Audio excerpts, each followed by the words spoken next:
Hello everyone, I am Pooja Rawat and welcome back to CUET by Adda 24/7। आज के session में हम लोग क्या पढ़ने वाले हैं? आज के सेशन में हम लोग Indian economy on the eve of independence का वन शॉट देखने वाले हैं, यानी पूरा का पूरा चैप्टर इसी एक वीडियो में हम लोग देखने वाले हैं। बेटा, ये जो सेशन है हमारे बोर्ड्स एज वेल एज आपके CUET के फाइनल एग्जाम के लिए भी बहुत ज्यादा जरूरी है, तो इस वीडियो से आप दोनों की ही तैयारी कर सकते हैं। चलिए शुरुआत करते हैं आज के सेशन की Indian economy on the eve of independence के वन शॉट से।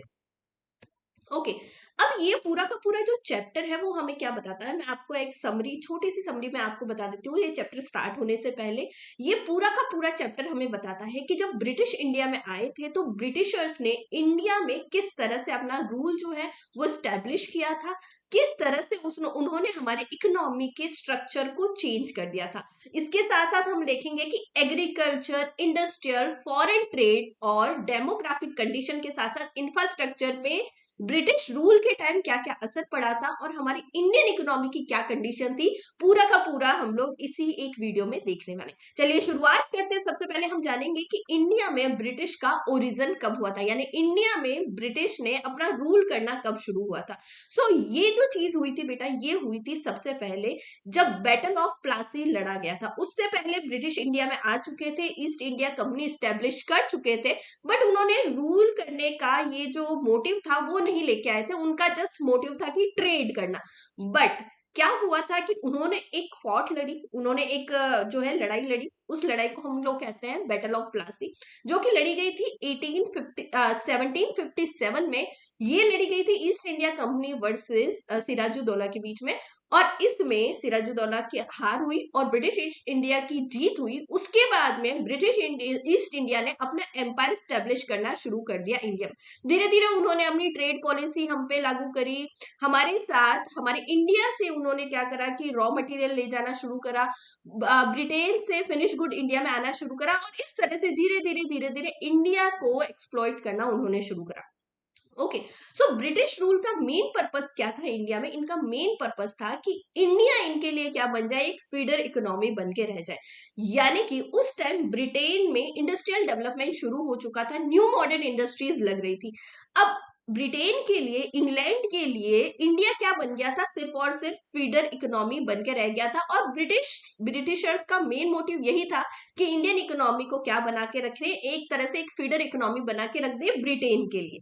नेक्स्ट हम लोग देखेंगे कि जब ब्रिटिश इंडिया में आए थे उस टाइम इंडिया की इकोनॉमी कैसी थी, यानी ब्रिटिशर्स के इंडिया में आने से पहले किस तरह की इकोनॉमी थी।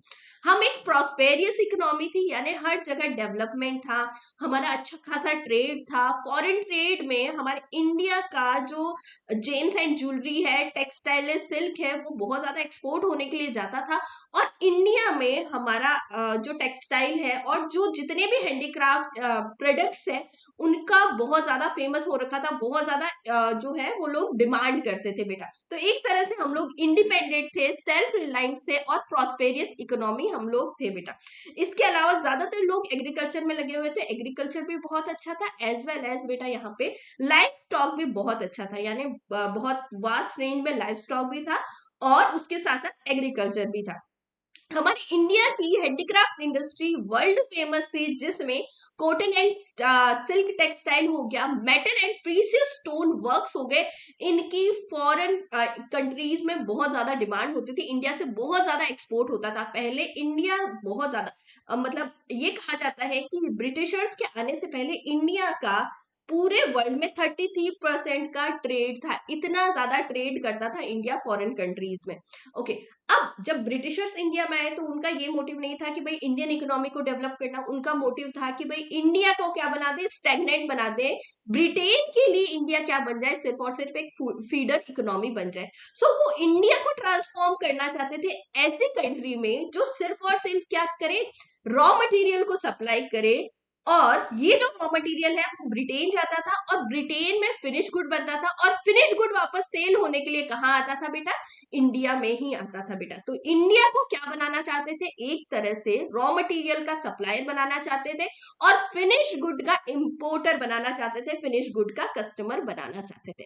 ओके, अब हम लोग समझेंगे कॉलोनियलिज्म का एक मीनिंग समझेंगे। कॉलोनियलिज्म जब ब्रिटिश इंडिया में थे, जब ईस्ट इंडिया कंपनी इंडिया में थी, तो उस टाइम कॉलोनियलिज्म कॉलोनियलिज्म बहुत ज्यादा फेमस हुआ था। कॉलोनियलिज्म का मतलब क्या है बेटा? देखो, कॉलोनियलिज्म जो पूरा वर्ड है इसको 2 पार्ट्स में बांटा गया है, ठीक है।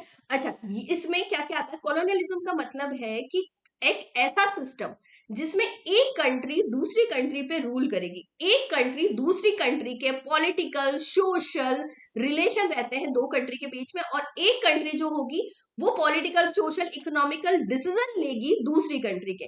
तो इंडिया में जब ब्रिटिश थे तो ब्रिटिश इंडिया के ऊपर रूल कर रहे थे, और ब्रिटिश इंडिया के पॉलिटिकल सोशल और इकोनॉमिकल डिसीजन ले रहे थे सारे के सारे। तो दो कंट्री के बीच का ऐसा रिलेशन होता है जिसमें पॉलिटिकल सोशल रिलेशन होते हैं दो कंट्री में, जिसमें एक कंट्री एक रूलर कंट्री होती है और दूसरी कंट्री जो थी वो कॉलोनी होती है। तो जब ब्रिटिश इंडिया में थे तो रूलर कंट्री ब्रिटिश थी और इंडिया क्या थी? उसकी कॉलोनी थी, स्टूडेंट, है ना। ऐसे ही जैसे इंडिया पे ब्रिटिशर्स ने अपनी कॉलोनी स्टेब्लिश करी थी, ऐसे बहुत सारी और कंट्रीज भी थी जिसमें ब्रिटेन ने क्या करा था? अपनी कॉलोनी स्टेब्लिश करी थी, कॉलोनियलिज्म को स्टेब्लिश किया था। The ruling country not only has a political control over the colony but also determine the economic policy of the dominating country, ठीक है।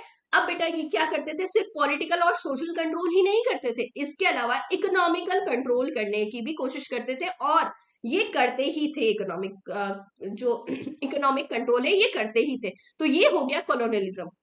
ओके, अब हम देखेंगे कि जब ब्रिटिश इंडिया में थे तो ब्रिटिश इकोनॉमी पूरी तरह से स्टैग्नेंट हो गई थी, हर जगह स्टैग्नेंट हुआ था, कोई भी ऐसा सेक्टर नहीं था जो कि डेवलप हुआ, हर सेक्टर स्टैग्नेंट हुआ था स्टूडेंट। जैसे अगर हम एग्रीकल्चर की बात करें तो वो भी स्टैग्नेंट हुआ था, इंडस्ट्रियल सेक्टर स्टैग्नेंट हुआ था, फॉरेन ट्रेड सिर्फ और सिर्फ ब्रिटेन के साथ हो रहा था, यानी पूरी तरह से स्टैग्नेंट था। इनको कोई मतलब नहीं था इंडिया की इकोनॉमी से, इंडिया की पर कैपिटा इनकम से इनको कोई मतलब नहीं था। तो उन्होंने कभी भी सीरियसली कभी एफर्ट्स नहीं करे कि हम लोग कभी नेशनल इनकम को कैलकुलेट करें या पर कैपिटा इनकम ने। ब्रिटिश गवर्नमेंट ने कभी भी कोशिश नहीं की कि इंडिया की नेशनल इनकम कितनी है, पर कैपिटा इनकम कितनी है। बट उस टाइम के कुछ जो हमारे इकोनॉमिस्ट थे, इंडिया के इकोनॉमिस्ट थे, इन्होंने अपने एफर्ट्स डाले, इंडिविजुअल एफर्ट्स डाले, और इन्होंने कैलकुलेट करने की कोशिश की कि इंडिया की नेशनल इनकम कितनी है और पर कैपिटा इनकम कितनी है। तो उस टाइम के जो इकोनॉमिस्ट थे, Dadabhai Naoroji, William Digby, Findlay Shirras, V K R V Rao, R C Desai, इन लोगों ने कोशिश करी। इन लोगों के रिजल्ट जो थे बहुत अलग अलग थे, क्योंकि इन्होंने इंडिविजुअली कोशिश करी थी नेशनल इनकम और पर कैपिटा इनकम निकालने की, पर इन सबके रिजल्ट अलग अलग आए। बट सबसे एक्यूरेट रिजल्ट जिसके माने जाते हैं वो माने जाते हैं डॉक्टर वी के आर बी राव के माने जाते हैं। इनके अकॉर्डिंग उस टाइम की हमारी कंट्री की, है ना, first half of 20th century में हमारी कंट्री की real output, aggregate real output, और जो हमारी कंट्री की ग्रोथ है वो कितनी थी? इनके अकॉर्डिंग लेस देन 2% थी, और जो ग्रोथ स्टूडेंट वो कितनी थी? 0.5%। यानी रियल आउटपुट जो था वो 2% था, और जो ग्रोथ थी पर कैपिटा इनकम की वो 0.5% थी, जो कि बहुत ज्यादा लो थी बेटा। इसको, हाँ, अब तक का सबसे कम, सबसे लो माना जाता था। नेशनल इनकम और पर कैपिटा इनकम उस टाइम बहुत ज्यादा लो थी जब ब्रिटिश इंडिया में आए थे। ओके, अब हम लोग सेक्टर वाइज पढ़ेंगे कि एग्रीकल्चर सेक्टर में जब ब्रिटिश इंडिया में थे तो ब्रिटिश रूल के ड्यूरेशन में एग्रीकल्चर सेक्टर की क्या कंडीशन थी, as well as industrial sector, foreign trade, इन सब के बारे में इंडिविजुअल हम लोग पढ़ते रहेंगे। अब एग्रीकल्चर सेक्टर, जब इंडिया में ब्रिटिश नहीं आए थे तो एग्रीकल्चर एक प्रॉस्पेरियस एग्रीकल्चर थी, लोग इन्वॉल्व थे एग्रीकल्चर में, और एग्रीकल्चर का भी बहुत अच्छा प्रोडक्शन हो रहा था, इको फ्रेंडली हम लोग एग्रीकल्चर में प्रोडक्शन कर रहे थे, और सबका इन्वॉल्वमेंट था एग्रीकल्चर में, और डेवलपमेंट बहुत ज्यादा हो रहा था। बट जब ब्रिटिश इंडिया में आ गए, जो लोग इंडस्ट्रियल सेक्टर में भी लगे हुए थे वो भी कहाँ आ गए? वो भी मूव कर गए एग्रीकल्चर सेक्टर में। यानी जब ब्रिटिश इंडिया में आए तो उस टाइम इंडियन इकोनॉमी क्या बन के रह गई? सिर्फ और सिर्फ एग्रीकल्चर इकोनॉमी बन के रह गई, क्योंकि इंडिया के ज्यादातर लोग उस टाइम कहाँ रहते थे? रूरल एरियाज में रहते थे, गांव में रहते थे। अब वो डायरेक्टली और इनडायरेक्टली डिपेंड होने लग गए अपने लाइवलीहुड ऑप्शन के लिए एग्रीकल्चर पे। यानी अगर उनको खाना खाना है, अगर उनको जीवन यापन करना है, तो वो कहाँ जाएंगे? सिर्फ और सिर्फ एग्रीकल्चर में जाएंगे, क्योंकि बाकी सारे के सारे सेक्टर्स उन्होंने क्या कर दिए थे? डिस्ट्रॉय कर दिए थे। Even in a large proportion of a population engaged in agriculture, they go self-sufficient food and raw material for industries. अब ज्यादातर जो प्रपोर्शन था हमारी पॉपुलेशन का वो किस में इन्वॉल्व था? एग्रीकल्चर में इन्वॉल्व था। तो यहाँ पे फूड के लिए वो को सफिशिएंट भी हो गए, और साथ में इंडस्ट्री के लिए ब्रिटिश इंडस्ट्री के लिए रॉ मटेरियल, जो कि एग्रीकल्चर रॉ मटेरियल है, वो भी अवेलेबल होने लग गया था बेटा। ओके, अब इंडिया में जब ब्रिटिश रूल था तो उस टाइम इंडिया की जो इकोनॉमी थी वो बहुत ज्यादा स्टेगनेंट हो गई थी। उसका रीजन क्या था? सबसे पहला था लैंड सेटलमेंट सिस्टम। अब लैंड सेटलमेंट सिस्टम क्या था? इस तरह का सिस्टम था स्टूडेंट, है ना, एक पिरामिड होता है इस तरह का, 3 टायर का सिस्टम था, 3 लेवल का सिस्टम था। सबसे लोअर लेवल पे आता था फार्मर, उसके अपर लेवल पे आते थे जमींदार, जमींदार एंड सबसे ऊपर लेवल पे आते थे ब्रिटिश। अब ब्रिटिशर्स ने क्या करा, सारी की सारी जो प्रॉपर्टीज थी, यानी सारी की सारी जो लैंड थी फार्मर की, वो फार्मर से ले ली। अब ये जो लैंड है वो जमींदार को दे दी। अब जमींदार कौन होता था? एक पर्सन होता था जिसके अंडर 4-5 गांव आते थे, है ना, 4-5 विलेजेस आते थे। उन सारे विलेजेस की जो भी लैंड है वो उसी के अंडर में आती थी। अब ये जमींदार क्या करता था, एक फार्मर को जो भी इनकम हुई है एग्रीकल्चर से, वो लगान लगाकर सारी की सारी इनकम ले जाता था। लगान इज अ टैक्स, एक तरह से टैक्स था। तो जमींदार क्या करता था, फार्मर्स पे टैक्स लगाता था और सारा पैसा ले जाता था। इसमें से जैसे जमींदार को जो भी पैसा मिला है उसमें से कुछ पैसा अपने पास रखता था और बाकी का पैसा किसके पास दे देता था? ब्रिटिश को दे देता था बेटा। तो ये जो था ये लैंड सेटलमेंट सिस्टम था और इंडियन एग्रीकल्चर को पूरी तरह से डिस्ट्रॉय करने का, स्टेगनेट करने का सबसे बड़ा रोल प्ले किया था लैंड सेटलमेंट सिस्टम से। The most important reason for stagnation in agriculture sector was to introduction of a zamindari system by the colonial government. Under this system, profit acquiring out of agriculture sector went to the zamindar in the form of a lagan, and the main interest of a zamindar was only to collect lagan regardless of a economic condition of a cultivator. अब जमींदार का main motive था कि उसको लगान मिलता रहे, इनको कोई मतलब नहीं था कि एक फार्मर की कंडीशन क्या है, उसके पास कैसे पैसा आया है, उसने कितने एफर्ट्स किए हैं, उसकी इकोनॉमिक कंडीशन क्या है, इसको कोई मतलब नहीं था। इसको सिर्फ लगान कलेक्ट करने से ही मतलब था स्टूडेंट। ओके, इसके अलावा अगर कोई जमींदार डेट जो deposit specific sum of amount जो है ब्रिटिशर्स के पास में टाइम से डिपॉजिट नहीं करता था, या वो फेल हो जाता था डिपॉजिट करने से, या लगान कलेक्ट करने में वो डिले कर लेता था, तो ब्रिटिश गवर्नमेंट क्या करती थी, उस जमींदार को हटाकर एक और जमींदार जो है वो लगा देती थी, जो कि और ज्यादा एक्सप्लॉइट करता था हमारे फार्मर्स को। ना तो कभी जमींदार ने, ना ही कभी ब्रिटिश गवर्नमेंट ने कभी भी जो कल्टीवेटर्स है या एग्रीकल्चर्स की कंडीशन है उसको सही करने की कोशिश करी, कभी भी कोई इन्वेस्टमेंट नहीं करा। एज वेल एज इनको कभी कोई मतलब नहीं था कि ये एग्रीकल्चर या फिर जो कल्टीवेटर है उसकी कंडीशन को सही करे स्टूडेंट। ओके, इसके अलावा पहला तो जो स्टेगनेशन का सबसे बड़ा रीजन था वो तो था स्टेगनेशन ऑफ एग्रीकल्चर का मेन रीजन था land settlement system. Second one is commercialisation of agriculture. Commercialisation of agriculture का मतलब क्या है कि जो फार्मर्स है फूड ग्रेन का प्रोडक्शन कर रहे थे, है ना, जो फूड क्रॉप का प्रोडक्शन कर रहे थे, अब ब्रिटिश गवर्नमेंट चाहती थी कि इंडस्ट्री के लिए उनको रॉ मटेरियल चाहिए, है ना, जो इंडस्ट्रीज जो कि फूड प्रोसेसिंग की जो इंडस्ट्रीज थी, है ना, जैसे ऑयल मैन्युफैक्चरिंग की इंडस्ट्रीज हो गई, कॉटन इंडस्ट्रीज हो गई, इनके लिए रॉ मटेरियल चाहिए था। अब इनके लिए रॉ मटेरियल प्रोड्यूस करने के लिए ब्रिटिश गवर्नमेंट ने क्या कहा, गवर्नमेंट जो फार्मर्स थे उनको ये बोला कि आप फूड क्रॉप को प्रोड्यूस करने की जगह आप लोग क्या करो, आप लोग कैश क्रॉप का प्रोडक्शन करो। कैश क्रॉप क्या होती है स्टूडेंट? ऐसी क्रॉप जिसको जल्दी से कट करके इंडस्ट्री में भेजा जाता है, तो इंडस्ट्री के लिए वो जो क्रॉप्स होती है वो रॉ मटेरियल हो जाती है। जैसे इंडिगो, जैसे कॉटन हो गया, है ना, कॉटन क्लोथ्स बनाने के लिए कॉटन क्या हो गया, एक रॉ मटेरियल हो गया। तो ये सब कैश क्रॉप में आ जाती है student. So commercialisation of agriculture का मतलब है production of a crop for sale in a market rather than self consumption. ऐसी क्रॉप का प्रोडक्शन करो जो कि मार्केट में इजीली सेल हो जाए, ना कि खुद के सेल्फ कंजप्शन के लिए ऐसी क्रॉप का प्रोडक्शन करे। ऑब्वियसली बात है, अगर कोई कॉटन का प्रोडक्शन करेगा तो वो अपने लिए तो करेगा नहीं, वो सेल करने के लिए ही प्रोडक्शन करेगा student. During the rule farmers were given higher prices for the producing cash crop like cotton and jute. However, this did not improve the economic condition of a farmer because instead of producing food crop, they were producing cash crop which were in a unlimitedly used by the British industry. देखो, अब cash crop को produce करने के लिए Britishers ने किस तरह से गेम खेला, अगर हम बात करें तो ये कहते थे कि फूड क्रॉप को अगर प्रोड्यूस करोगे तो आपको क्या मिलेगा, कम पैसा मिलेगा मार्केट में। पर अगर आप कैश क्रॉप को प्रोड्यूस करोगे तो आपको ज्यादा पैसा मिलेगा।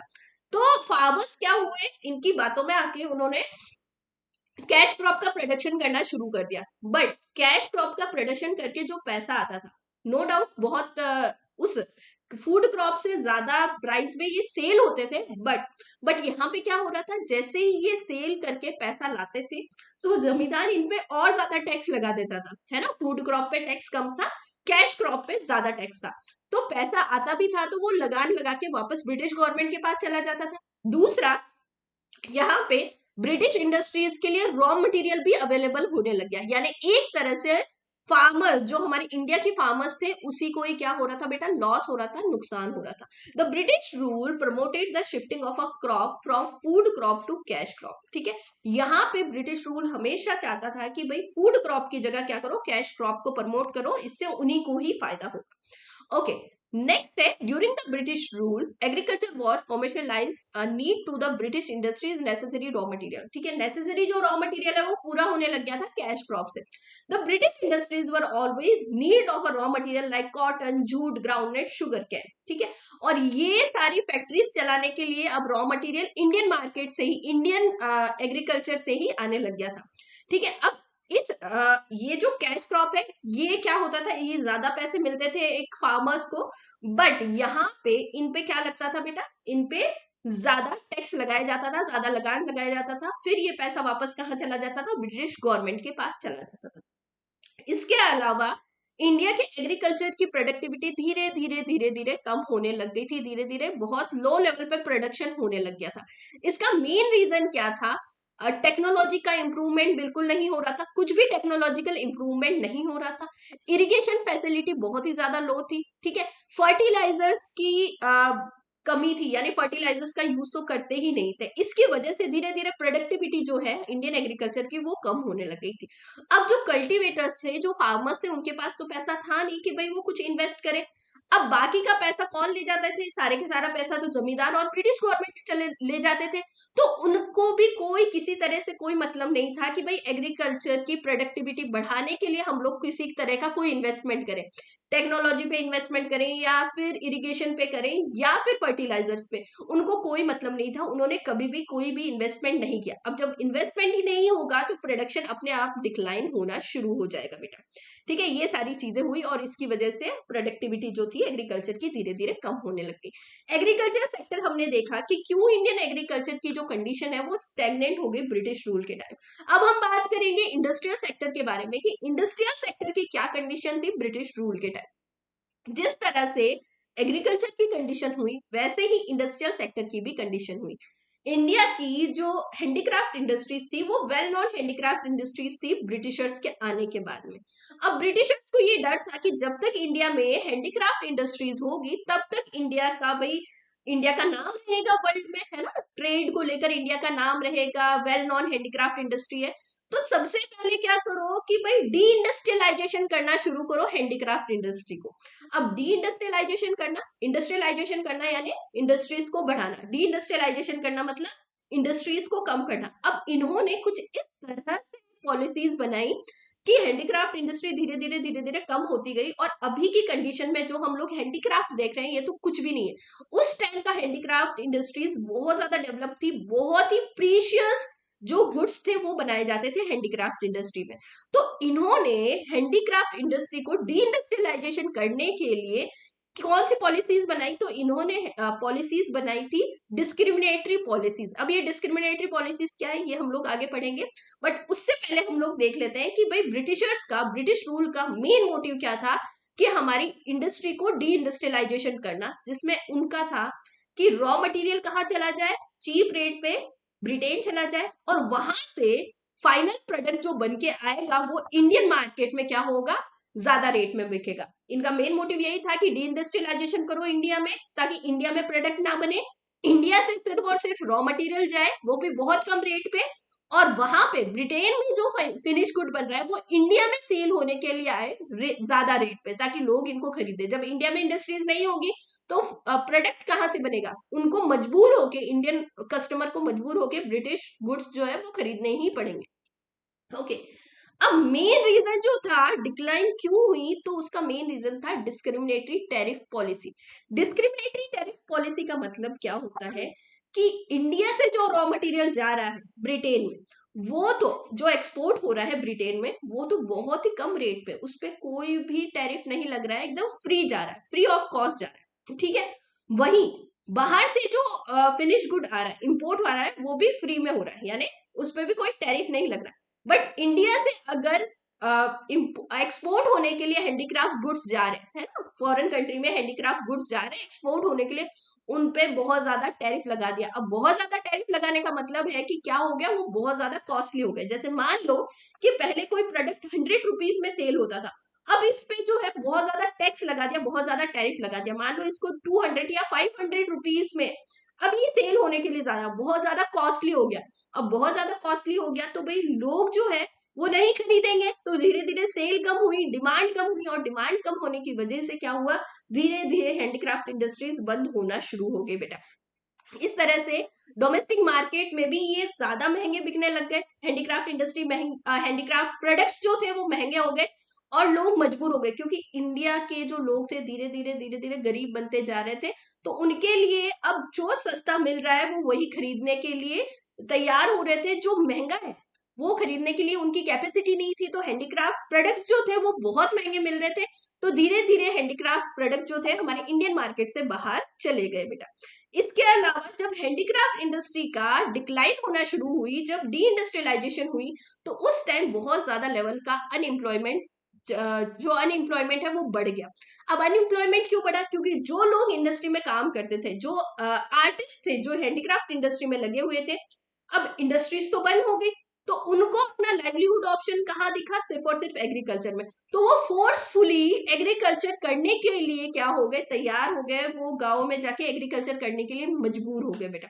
और इसके अलावा इनका मेन मोटिव था हैंडीक्राफ्ट इंडस्ट्री को डिक्लाइन करने का, तो इंडिया क्या बने, फिनिश गुड का इंपोर्टर बन के रह जाए, यही ये चाहते थे।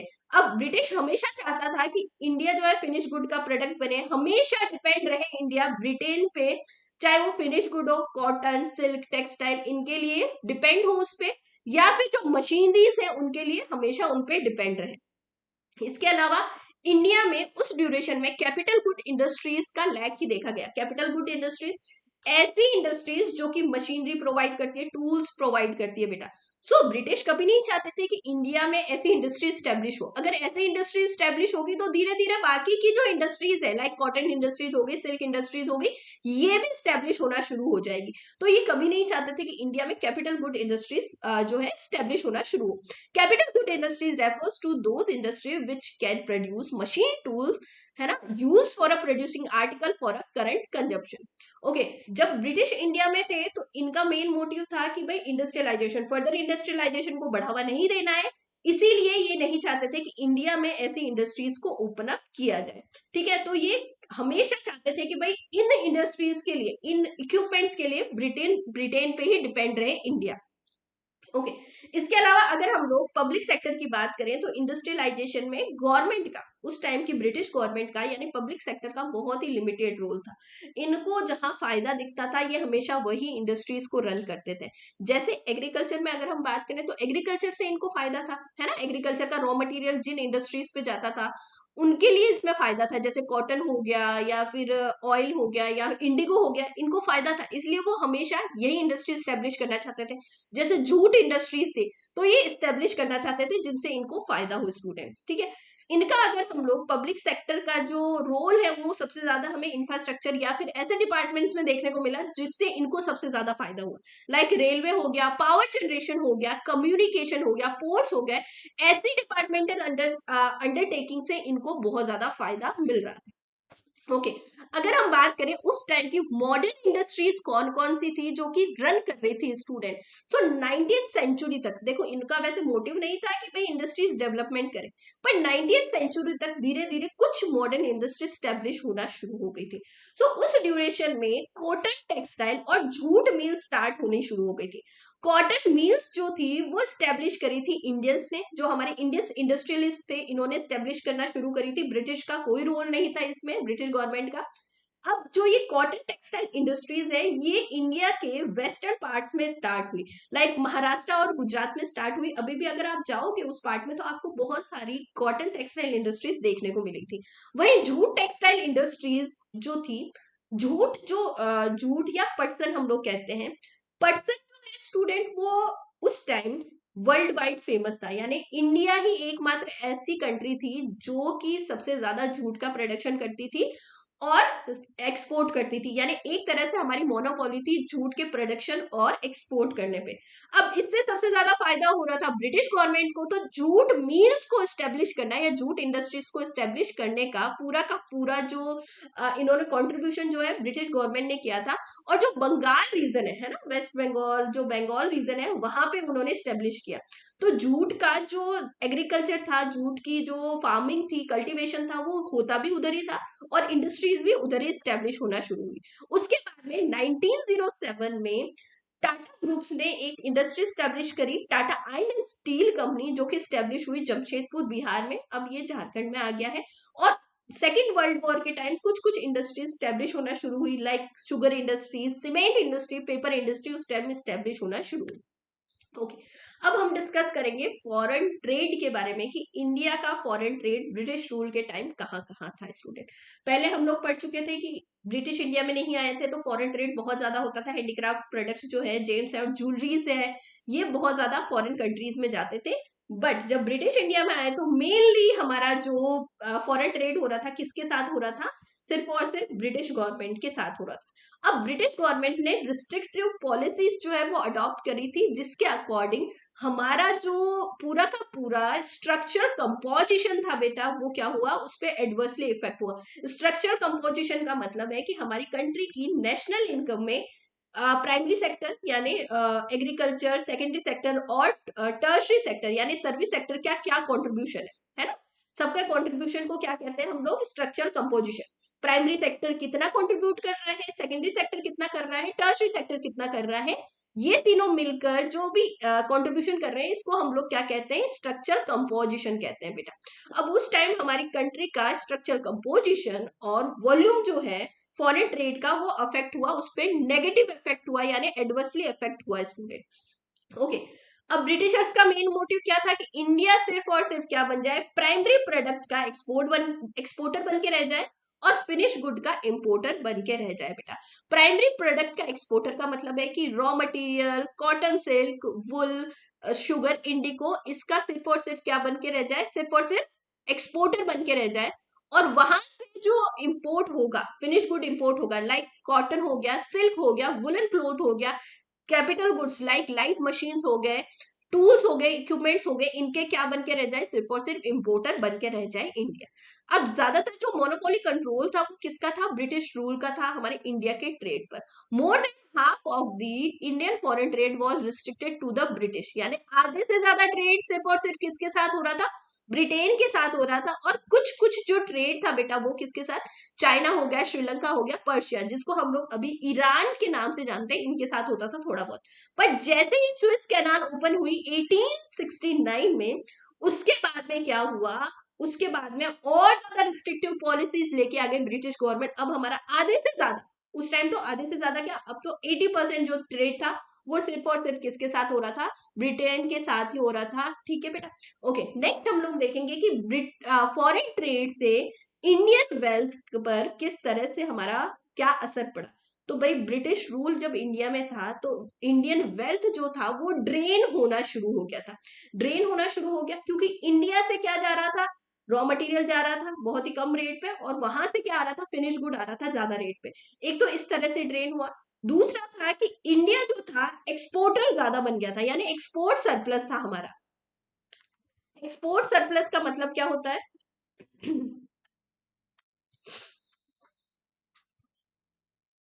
एक्सपोर्ट सरप्लस,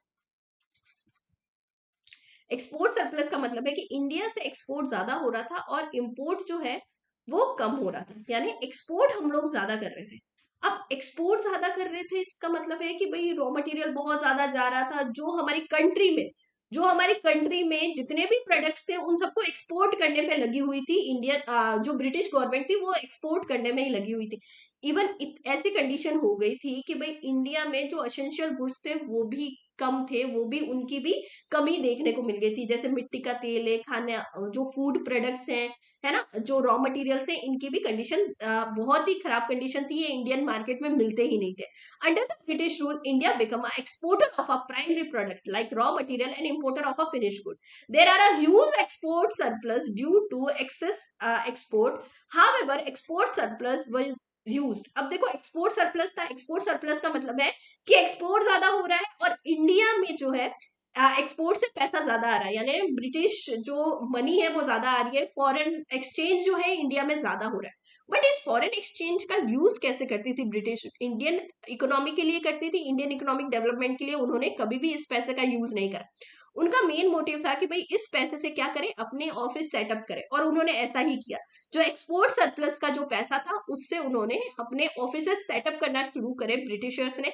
इसके साथ साथ उस टाइम जो ब्रिटिश आर्मी थी वो जो भी वॉर लड़ती थी तो उसके लिए भी पैसा उनको चाहिए था, है ना, तो वो इसी का ही यूज करते थे। इसके अलावा ये लोग जब जो ब्रिटिश गवर्नमेंट में थे, ये लोग जब भी कुछ भी इनविजिबल आइटम्स जो है वो इंपोर्ट करना चाहते थे या इंपोर्ट करते थे तो वो किसका यूज करते थे? इसी एक्सपोर्ट सरप्लस के पैसे का यूज करते थे। तो इस तरह से उन्होंने क्या करा, इंडियन इकोनॉमी का जो पैसा था, वेल्थ था, उसको ड्रेन करा। स्टूडेंट स्विस कैनाल के बारे में पढ़ लेते हैं, बहुत इंपॉर्टेंट कॉन्सेप्ट है ये, क्योंकि इस एग्जाम में इसमें से क्वेश्चन बनता है बेटा। स्विस कैनाल क्या है? एक आर्टिफिशियल वाटरवे है ना, जो कि स्टैब्लिश कब हुआ था, जो कि बना कब था, ओपन हुआ था 1869 में ओपन हुआ था। अब इसको ओपन होने से, इसके ओपन होने से क्या हुआ था, जो ट्रांसपोर्टेशन है वो इजी हो गया, क्योंकि जो ट्रांसपोर्टेशन की कॉस्ट थी वो अब कम लग रही थी, वही इंडियन मार्केट को एक्सेस करना बहुत इजी हो गया था। स्विस कैनाल के बारे में मैं आपको बता देती हूँ, आप सभी को ये मेरे ऊपर मैप दिख रहा होगा। अब देखो, जैसे ये इंडिया है ना, इंडिया में ज्यादा जो ट्रेड होता था वो उड़ीसा और वेस्ट बंगाल की साइड से ही होता था स्टूडेंट। सो पहले जब स्विस कैनाल ओपन नहीं थी तो पूरा पूरा अफ्रीका घूम के जाना पड़ता था स्टूडेंट, है ना। ये यहाँ पे ब्रिटेन है ना, पूरा का पूरा अफ्रीका घूम के जाते थे, जिससे टाइम भी बहुत ज्यादा लगता था और जो ट्रांसपोर्टेशन कॉस्ट थी वो भी बहुत ज्यादा लगती थी। अब जैसे ही स्विस कैनाल ओपन हुई, ये रही स्विस कैनाल, येलो लाइन दिख रही होगी ना आपको, ये स्विस कैनाल है ना, एक आर्टिफिशियल वाटर पे है, ये स्विस कैनाल है। जैसे ही ये ओपन हो गई तो ट्रांसपोर्टेशन कॉस्ट भी कम हो गई, साथ में जो टाइम है वो भी कम हो गया। इससे क्या हुआ कि इंडियन मार्केट को एक्सेस करना इजी हो गया। अब जैसे ही इंडियन मार्केट को एक्सेस करना इजी हो गया तो इनका जो कंट्रोल है हमारे फॉरेन ट्रेड पे वो और ज्यादा बढ़ गया, यानी बहुत ज्यादा रिस्ट्रिक्शंस बढ़ गए बेटा, ठीक है, ब्रिटेन का इंडिया पे, क्योंकि अब डायरेक्ट एक ट्रेड रूट जो था वो ओपन हो गया। अब ये जो रूट है इसको अभी भी, अभी के टाइम में भी बहुत ज्यादा स्ट्रेटेजिकली और इकोनॉमिकली माना जाता है, क्योंकि ये बहुत ही इंपॉर्टेंट वाटरवे है पूरे वर्ल्ड में। ओके, अब बात करेंगे डेमोग्राफिक कंडीशन की। डेमोग्राफिक कंडीशन का मतलब क्या होता है कि उस ड्यूरेशन में इंडिया की कंडीशन क्या थी, इंडियन जो पीपल है उनकी कंडीशन क्या थी, जो लोग थे बेटा उनकी कंडीशन क्या थी। सो उस टाइम में बेटा इंडिया की जो कंडीशन थी वो एक तरह से पूरी की पूरी, हमारी इंडियन इकोनॉमी क्या हो गई थी, स्टैग्नेंट और बैकवर्ड इकोनॉमी हो गई थी। सबसे पहली जो हमारी सेंसस हुई थी, यानी जनगणना हुई थी, वो ऑफिशियल सेंसस कब हुई थी? 1889 में। ब्रिटिश इंडिया में 1881 में, सॉरी 1881 में क्या हुआ था, ऑफिशियल सेंसस हुआ था। ईयर ऑफ ग्रेट डिवाइड जो है 1921 को माना जाता है। 1921 को क्यों माना जाता है? क्योंकि 1921 के बाद में बहुत ज्यादा जो है पॉपुलेशन बढ़ने लग गई थी और 1921 के बाद में पॉपुलेशन इतनी नहीं बढ़ी थी, इसीलिए इस ईयर को ईयर ऑफ ग्रेट डिवाइड कहा जाता है। बिफोर दी 1921 क्या कहा जाता है? डेमोग्राफिक ट्रांजिशन की फर्स्ट स्टेज कहा जाता है, और after the 1921 second stage of demographic transition. After 1921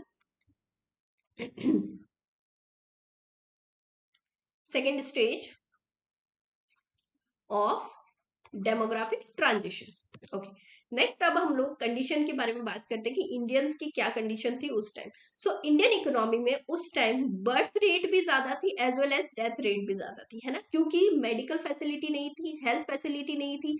health facility सिर्फ और सिर्फ किसको मिलती थी? जिनके पास अच्छा खासा पैसा है, या जो ब्रिटिश गवर्नमेंट, जो ब्रिटिश लोग हैं उन्हीं को ही क्या मिलती थी? हेल्थ फैसिलिटी मिलती थी। लिटरेसी रेट जो थी वो बहुत ही लो थी, एक्सट्रीमली लो लिटरेसी रेट थी बेटा। ओवरऑल लिटरेसी रेट, पूरी हमारी इंडिया की ओवरऑल लिटरेसी रेट जो थी वो 16% थी। और फीमेल की, विमेन्स की हालत तो और भी ज्यादा खराब थी। जो लिटरेसी रेट थी फीमेल की जो लिटरेसी रेट थी वो तो सिर्फ और सिर्फ 7% ही रह गई थी स्टूडेंट। उसके अलावा हेल्थ फैसिलिटी बहुत ही ज्यादा कम थी, क्योंकि प्रॉपर हॉस्पिटल्स बने हुए नहीं थे, हेल्थ फैसिलिटी नहीं थी, तो बहुत ही ज्यादा लोअर हेल्थ फैसिलिटी थी।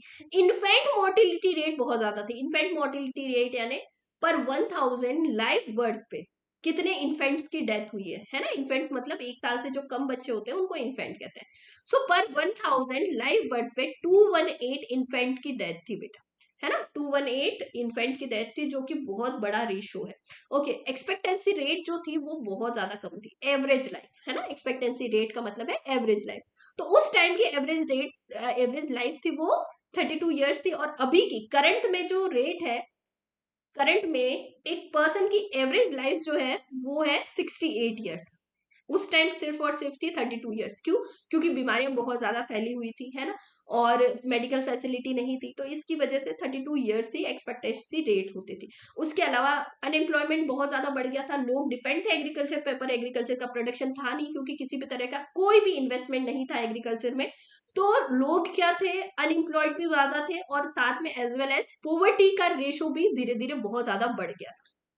अगर हम लोग ऑक्यूपेशनल स्ट्रक्चर की बात करें, तो ऑक्यूपेशनल स्ट्रक्चर हमारा क्या बताता है कि ज्यादातर लोग किस में इन्वॉल्व थे। ज्यादातर लोग इन्वॉल्व थे एग्रीकल्चर में। ज्यादातर वर्क फोर्स जो थी वो सिर्फ और सिर्फ एग्रीकल्चर में लगी हुई थी। और रिमेनिंग जो लोग थे, है ना, रिमेनिंग जो वर्क फोर्स थी वो सेकेंडरी और टर्शरी सेक्टर। अप्रोक्सीमेटली एग्रीकल्चर में 75 लोग लगे हुए थे। एग्रीकल्चर में 75% वर्कफोर्स लगी हुई थी। मैन्युफैक्चरिंग में 10%, और जो सर्विस सेक्टर है उसमें 10 to 15% पॉपुलेशन लगी हुई थी। एग्रीकल्चर में वर्कफोर्स लगी हुई थी इन तीनों में। एग्रीकल्चर में 75%, मैन्युफैक्चरिंग में 10% एंड सर्विस सेक्टर में 10 to 15% वर्कफोर्स लगी हुई थी स्टूडेंट। रीजनल वेरिएशन की बात करें तो धीरे धीरे जो था वो रीजनल वेरिएशन स्टार्ट हो चुका था बेटा। कुछ स्टेट जैसे तमिलनाडु, आंध्र प्रदेश, केरला, कर्नाटका, महाराष्ट्र, वेस्ट बंगाल, ऐसे कुछ स्टेट है यहाँ पे जो वर्क फोर्स थी वो एग्रीकल्चर छोड़ के सेकेंडरी और टर्शरी सेक्टर की तरफ मूव होना शुरू हो गई थी, यानी स्ट्रक्चरल कंपोजिशन चेंज हो रहा था। वहीं कुछ स्टेट ऐसे थे लाइक उड़ीसा, राजस्थान और पंजाब, यहाँ की जो वर्कफोर्स थी वो एग्रीकल्चर की तरफ ज्यादा कंट्रीब्यूट करने लग गई थी, एग्रीकल्चर में ज्यादा इन्वॉल्व होने लग गई थी। तो इस तरह के रीजनल वेरिएशन भी हमें देखने को मिलते हैं स्टूडेंट। इंफ्रास्ट्रक्चर जो कि ब्रिटिश गवर्नमेंट का सबसे ज्यादा कंट्रीब्यूटिंग सेक्टर था स्टूडेंट, इंफ्रास्ट्रक्चर से क्या चेंजेस हुए हमारी इंडियन इकोनॉमी में ये देख लेते हैं। इंफ्रास्ट्रक्चर में लाइक रोड्स हो गए, रेलवेज हो गए, टेलीकम्युनिकेशंस हो गए, इन सब में काम किया था ब्रिटिश गवर्नमेंट ने। तो सबसे पहले बात करेंगे रोड्स की। इन्होंने रोड्स बनाना शुरू करा, ब्रिटिश गवर्नमेंट ने रोड्स बनाना शुरू करा। बट रोड्स जो थी इनका भी इसके पीछे मेन मोटिव क्या था कि इनका raw material nearby, roads इसलिए बनाई गई कि इनका जो रॉ मटेरियल है वो नियर बाई पोर्ट या फिर रेलवे स्टेशन पहुंच जाए, और जो आर्मी है इनकी वो इजीली एक जगह से दूसरी जगह पहुंच जाए। जो colonial administration could not accomplish much on a construction of a road due to scarcity of a funds। ठीक है, इन्होंने ज्यादा एफर्ट्स नहीं किए थे कि रोड्स को एस्टेब्लिश करें, इन्होंने सिर्फ इसीलिए रोड्स बनाई थी ताकि भाई इनकी आर्मी एक जगह से दूसरी जगह चले जाए। Roads was built up primarily serve and interested of a mobilizing of a army and shifting of a raw material। ठीक है, इनका मेन काम क्या था कि आर्मी एक जगह से दूसरी जगह इजीली चली जाए। दूसरा है कि raw material near by port और जो रेलवे स्टेशन है वहां पे इजीली चले जाए बेटा। ठीक है, इन्होंने कभी भी ऑल वेदर रोड्स नहीं बनाई। ऑल वेदर यानी सारे की सारे वेदर को सुटेबल करे ऐसी रोड नहीं बनाई।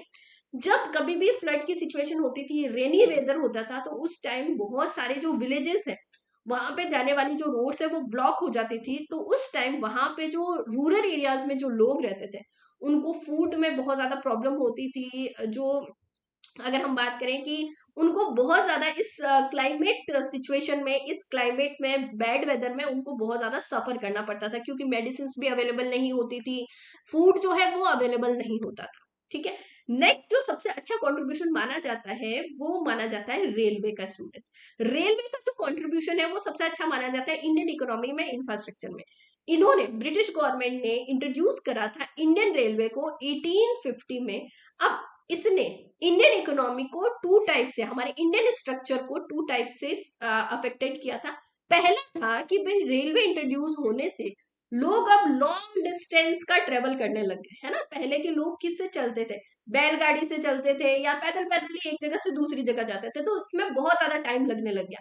पर रेलवे आने से क्या हुआ कि अब लॉन्ग डिस्टेंस का ट्रेवल करने लग गए थे, तो इससे ज्योग्राफिकल और कल्चरल बैरियर्स जो थे वो अब खत्म हो गए थे और हमारी कंट्री पूरी तरह से इंटीग्रेट होने लग गई थी, है ना। जो अगर हम देखें तो ये आंदोलन वगैरह हुए थे तो उसमें रेलवे का बहुत ज्यादा कंट्रीब्यूशन है, क्योंकि लोग एक जगह से दूसरी जगह इजीली आ जा सकते थे। दूसरा था कि इससे कॉमर्शियलाइजेशन बहुत बढ़ा एग्रीकल्चर में, है ना। जो कैश क्रॉप है वो इजीली अब एक जगह से दूसरी जगह इजीली मार्केट में जाने लग गई थी, इजीली एक जगह से दूसरी जगह इंडस्ट्रीज में जाने लग गई थी।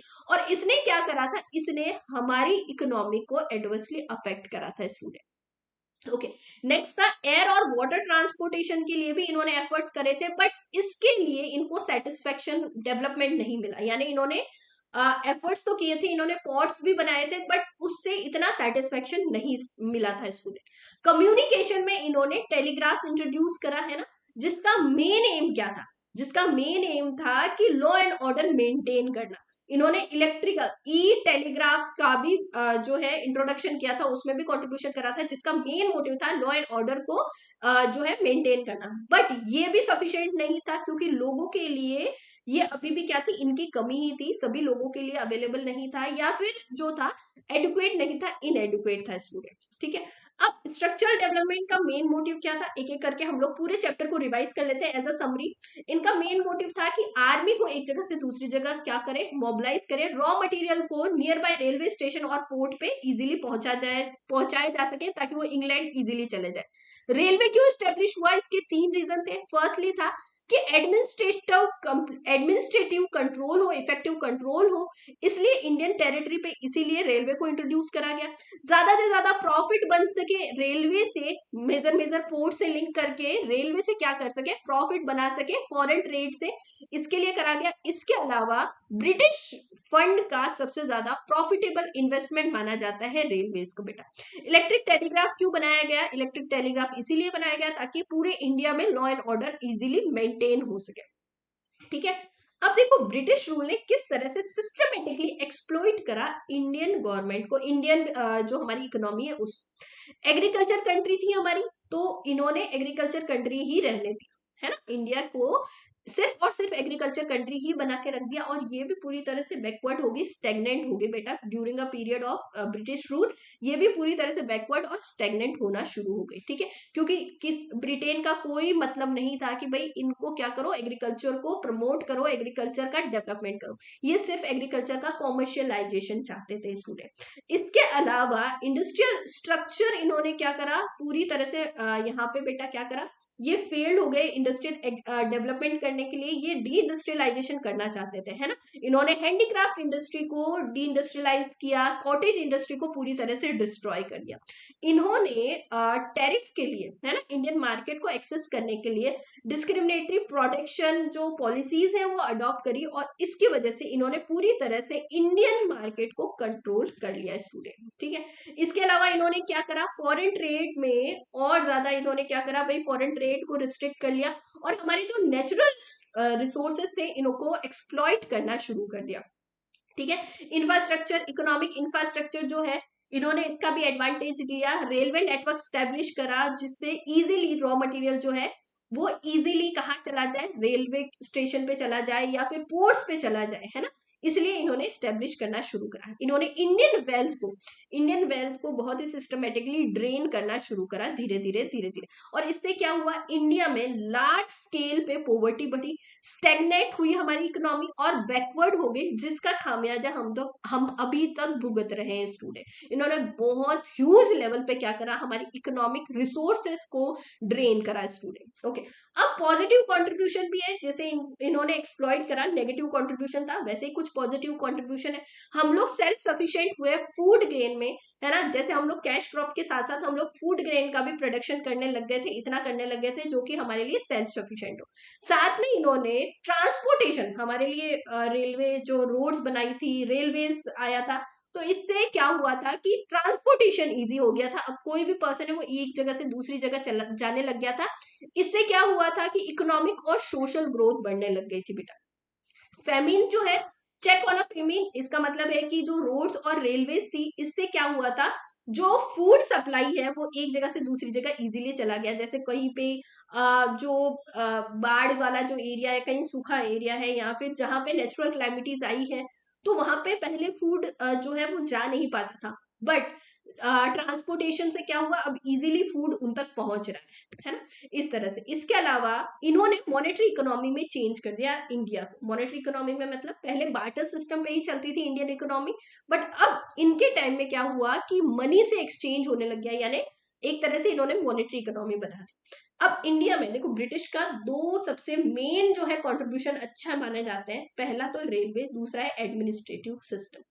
इनका जो एडमिनिस्ट्रेटिव सिस्टम था, इंडियन गवर्नमेंट अभी भी अडॉप्ट करती है, इंडियन गवर्नमेंट अभी भी उसी एडमिनिस्ट्रेटिव सिस्टम पे चलती है। इन्होंने बहुत ही सिस्टमेटिकली तरह से एडमिनिस्ट्रेटिव सिस्टम जो है वो एस्टेब्लिश करा था, वो अभी भी इंडियन गवर्नमेंट मान रही है। इन्होंने क्या करा था कि उस टाइम की गवर्नमेंट ने इंडिया में एडमिनिस्ट्रेटिव सिस्टम स्टेब्लिश करा, जो इंडियन इकोनॉमी के लिए क्या बन के लग गया, एक तरह से रीढ़ की हड्डी बन के रह गया था बेटा। ठीक है, तो इस तरह से इनका कुछ पॉजिटिव कंट्रीब्यूशन भी देखने को मिलता है।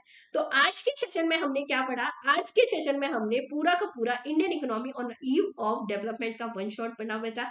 आप इस वीडियो को एक से ज्यादा बार देखें ताकि आपको समझ में आएगा कि भाई इंडियन इकोनॉमी की क्या कंडीशन थी जब ब्रिटिश इंडिया में थे। इसके अलावा अगर आपको किसी भी बैच में मैक्सिमम टू मैक्सिमम डिस्काउंट चाहिए तो उसके लिए आप कोड यूज कर सकते हो Y496। अब ये पूरा का पूरा जो वन शॉट है, ये आपके boards as well as CUET दोनों में ही काम आएंगे। आई होप सो कि आपको ये वीडियो अच्छा लगा। अगर अच्छा लगा है तो कमेंट करके जरूर बताना। इसके अलावा सेशन अच्छा लगा है तो लाइक करना, ज्यादा से ज्यादा शेयर करना, कमेंट करके जरूर बताना, और अभी तक किसी ने चैनल को सब्सक्राइब नहीं किया है तो जरूर सब्सक्राइब करें। मिलते हैं नेक्स्ट वन शॉट में, जिसमें हम लोग इंडियन इकोनॉमी 1950 टू 1990 के बारे में डिस्कस करेंगे। मिलते हैं नेक्स्ट वीडियो में, तब तक के लिए बाय टू ऑल, बाय बच्चे पार्टी।